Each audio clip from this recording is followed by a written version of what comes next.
একটু দাঁড়িয়ে সবাই যদি একটু করতালি দেন। দারুণ মুহূর্ত, বঙ্গভূষণ পেলেন চাকরি এবং শোনাচ্ছেন রাজ্য সরকারের পক্ষ থেকে একগুচ্ছ উপহার মুখ্যমন্ত্রী রিচার জন্য।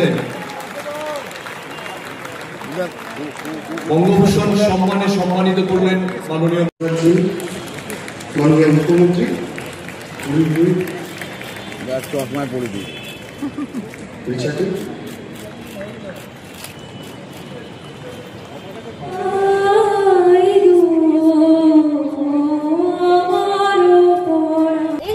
নতুন নতুন আপডেট দেখার জন্য বেঙ্গল ন্যাশনাল টিভিকে ফলো, লাইক, সাবস্ক্রাইব, শেয়ার করুন।